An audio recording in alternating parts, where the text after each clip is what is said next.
Alright, welcome back to German with John Berlin. Today we are beginning a new lesson, and that's basically the second part of Art 2. Yes, we'll be doing relative pronouns. Now, what are relative pronouns? We'll quickly have a look and understand what they are. So basically, relative pronouns relate to a particular noun or a pronoun in a previous sentence which have already been spoken. Yes. So basically, the idea of understanding these could be by simply reading these sentences. He is my friend. He visits me often. These are two sentences. Now what we'll do is, in the first we'll find out the relating words. What are the relating words in these two sentences? We could say my friend and he. Yes, they are both relating words. So what we'll do in the second sentence, where we have he visits me often, instead of saying he, we'll replace it with a relative pronoun and we'll say he's my friend who visits me often. Yes. How did we do that? We find the relating words in the second sentence, replace the relating word in the second sentence with a relative pronoun. That is, find the case and gender of the relative word, replace it with the relative pronoun. That's the step required to replace. Yes. So we understood here that he visits me often. He is nominative. Who visits me often? He. So instead of writing he, we chose who, which is also nominative. Yes, as we understand, who is the question for? Nominative. So he's my friend who visits me often. Fantastic. He is my friend. I visit him often. What are the relating words? My friend and him. We have to replace him and the case of him. Let's find out. Who visits whom? So him is basically accusative. So we'll write he is my friend whom I visit often. We simply use the reference question of accusative and wrote whom. So in English, it's pretty simple. Yes. And in English, we don't even need to understand the gender, since there is nothing related to gender when you say whom. Yes. So he is my friend. I give to him help often. So basically, he's my friend. My friend, we'll find the relating words, my friend and to him. Yes, these are the relating words in both the sentence. He's my friend. I give to him help often. We'll replace to him with a relative pronoun. What is to him? It's dative, to whom. Yes, so we'll basically write here dative, to whom. So he's my friend to whom I give help often. He's my friend. I drive his car often. So we'll find the relating words, my friend and his car. Yes. So the question is, we'll find out the case. We'll replace his car with a relative pronoun by asking the question, whose car? Yes. So basically that's a relative pronoun. He's my friend whose car I drive often. Yes. Then again, moving forward, he's my friend. I wait for him at the bus stop. So again, we'll ask ourselves the question, what are the relating words? My friend and for him. And we'll find out basically I wait for whom. Yes, that is the question. For whom do I wait? So basically it's him. I wait for him. So I'll write here, he is my friend for whom I wait at the bus stop. Now please remember, whenever there is a preposition along with the word, that is the relating word. Yes, these are two relating words, my friend and for him. And the one which we are replacing, if there is a preposition, we also take the preposition along. Yes. Who waits for whom? Him. Yes, but we also take for. So who waits for whom? Whom is already here. We'll also include for. It'll become for whom. So always remember the tip: when there is a preposition like for, with, of, etc., etc., use the preposition with the relative pronoun. He is my friend. Moving on. He's my friend. I traveled with him to Berlin. So again, the relating words are my friend and with him. So we'll basically try to identify here the case. So it's with whom, basically who travels with whom. So it's he's my friend with whom I travel to Berlin. Yes, fantastic. So moving forward, we have one last sentence. He's my friend. I traveled with his car to Berlin. So with whose car do you travel? Yes, so my friend and with his car are your relative words. And then you ask the question here, with whose car? So that's what you write here. He's my friend with whose car we travel. Yes. So it's simply a way of speaking more effectively, in which you don't need to make two separate sentences. You could make one relative sentence. Yes. Perfect. Now these were the English examples just to understand the concept of relative pronouns. Now in German we also need to take care of the genders. Yes, the noun that the word which we are replacing, what is the gender of that particular word? So the relative pronouns in German look quite different, and here is the table. They look exactly like your definiter article, yes, except for a few changes. Let's find out.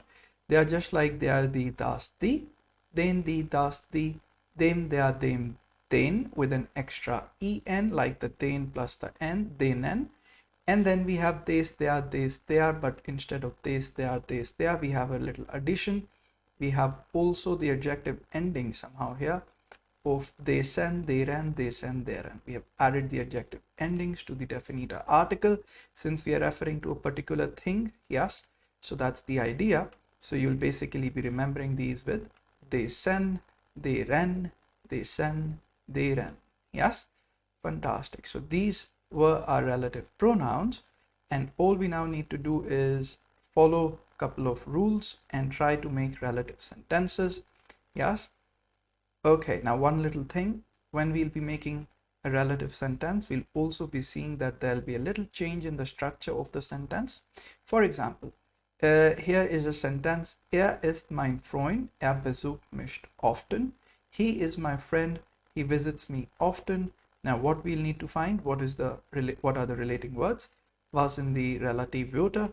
Let's find out. These sind mein Freund, they are my friend, and er. Yes. So basically it's my friend and er, and if you look at er, it's the nominative case, who. Yes, so you'll go to who under this column and you'll find out the gender. Er is masculine, so you'll write der. This is your relative pronoun, der. So you'll write it like this: Er ist mein Freund, comma, and then you'll relate to mein Freund, and instead of saying er, you'll write der, just according to the table, der. Der mich often besucht. Now you see, the first time the verb has gone in the end. You haven't said der besucht mich often. Yes, like we normally say, the subject, the verb. We have put the verb in the end. This is called a Nebensatz. Yes, it's called a subclause. It's basically a subclause to the main sentence. Er ist mein Freund, and then der mich often besucht. Yeah. So with this concept in mind, I would rather say let's attempt a few questions we already read in English. Let's try to do them in German. Now the first sentence I have here: he is my friend, I visit him often.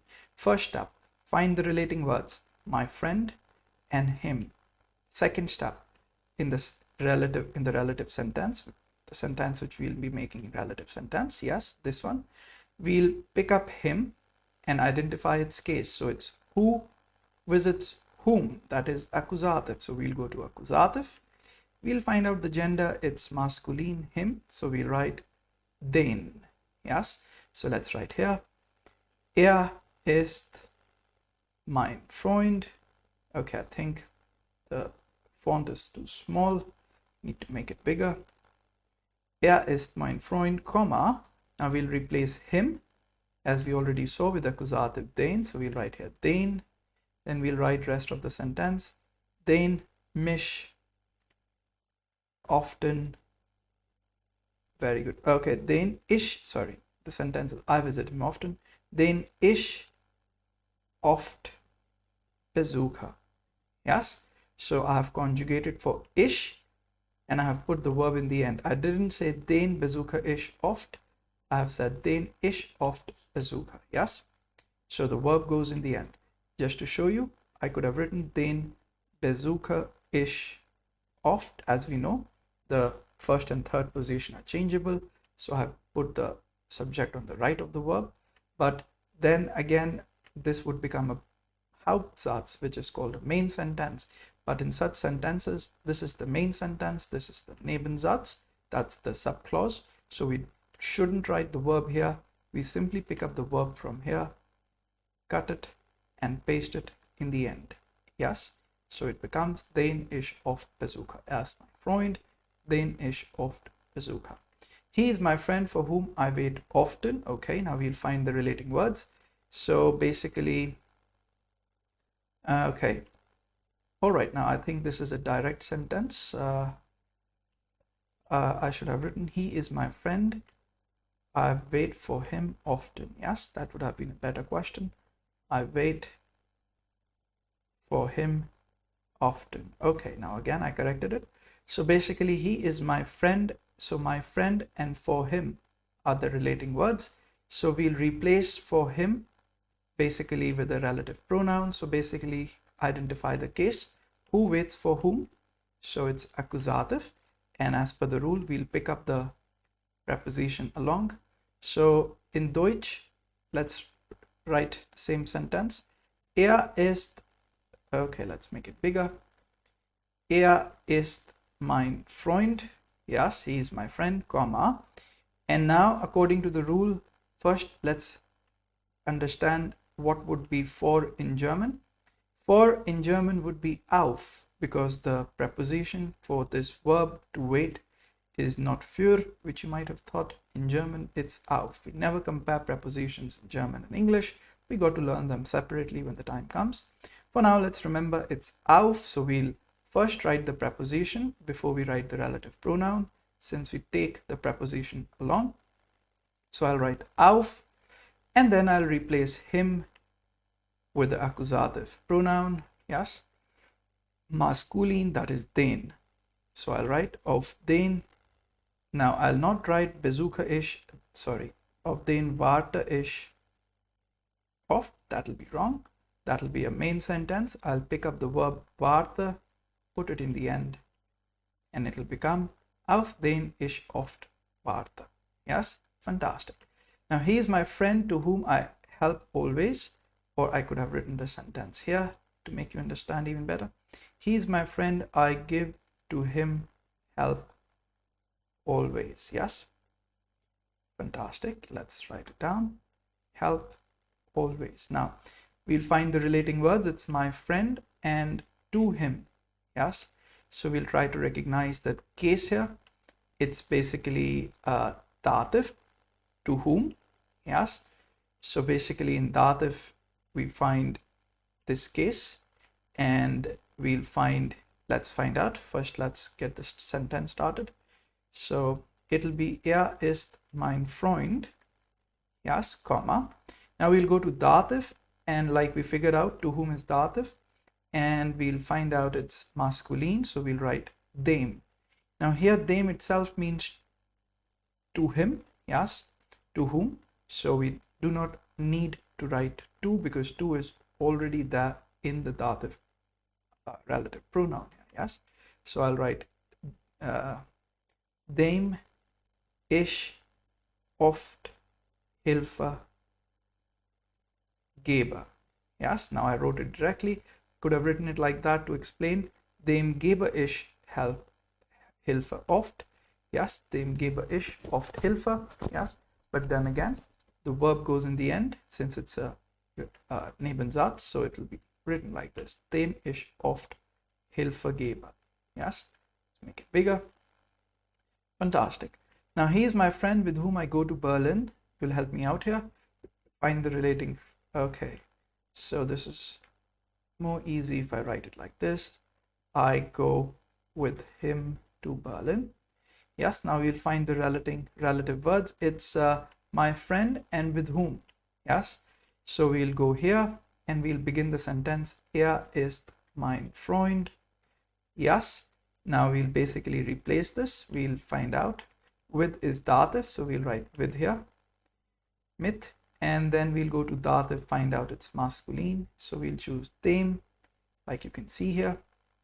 Yes, mit is dative, so we went to dative, chose the masculine, and we wrote here mit dem. Mit dem. Now I'll not say gehe ich nach Berlin. That will be wrong. I'll need to put the verb in the end, so let me pick it up, put it in the end, and now it's mit dem ich nach Berlin gehe. Yes, okay, I could have also said fahren, to drive. Can't really